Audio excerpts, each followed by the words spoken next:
মাসাই উপজাতি পূর্ব আফ্রিকার কেনিয়া এবং তানজানিয়ার সীমান্তবর্তী অঞ্চলে বসবাস করে। তারা শুধু আফ্রিকার নয়, বরং বিশ্বের অন্যতম বিখ্যাত ও চেনাজানা উপজাতি। তাদের পরিচয় শুধু সংস্কৃতিতে সীমাবদ্ধ নয়, তারা সাহস, ঐতিহ্য এবং প্রকৃতির সঙ্গে সংযোগের এক অনন্য নিদর্শন। মাসাই জনগোষ্ঠীর সবচেয়ে বৈশিষ্ট্যপূর্ণ দিক হল তাদের পোশাক ও গয়নাগাটি। তারা সাধারণত উজ্জ্বল লাল বা গাঢ় নীল রঙের চাদর পরে, যাকে বলে শুকা। শরীরে পরে ভারী রূপার গয়না ও পুঁতির অলঙ্কার, বিশেষ করে কানে বড় ছিদ্র করে তাতে ভারী অলঙ্কার ঝোলানো হয়।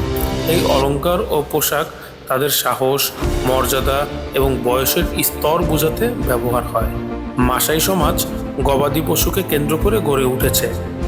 গরু তাদের সম্পদের প্রতীক। মাসাই মানুষ গরুর দুধ খায়, এমনকি মাঝে মাঝে গরুর রক্তও পান করে। তারা বিশ্বাস করে গরু ঈশ্বরের উপহার এবং তাদের সম্পদের মূল উৎস। গরু ছাড়া মাসাই জীবনের কথা চিন্তাও করা যায় না। তাদের আরেকটি বিখ্যাত দিক হলো আডুমো বা জাম্পিং ড্যান্স। এটি এক ধরনের প্রথাগত নাচ, যেখানে তরুণ মাসাই যোদ্ধারা লাফিয়ে লাফিয়ে নিজেদের শারীরিক শক্তি, ধৈর্য এবং সাহসিকতা প্রদর্শন করে।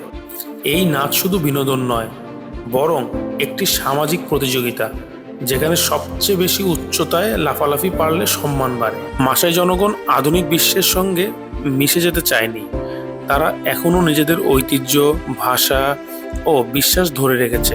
যদিও পর্যটন ও আধুনিক শিক্ষার কিছু প্রভাব এসেছে, মাসাই জনগোষ্ঠী আজও নিজেদের জীবনের ছন্দ বদলায়নি। তারা ঘরবাড়ি তৈরি করে গরুর গোবর ও কাদা দিয়ে, যা আশ্চর্যভাবে ঠান্ডা ও গরমে দুটোই প্রতিরোধ করে। মাসাই সংস্কৃতি মূলত প্রাকৃতিক নিয়ম নীতির উপর ভিত্তি করে গঠিত। মোট কথা, মাসাই ট্রাইব হলো এমন এক জনগোষ্ঠী যারা আধুনিক সভ্যতার আলোকে না গিয়েও নিজেদের ঐতিহ্য, সংস্কৃতি এবং জীবনের গভীরতা ধরে রেখেছে।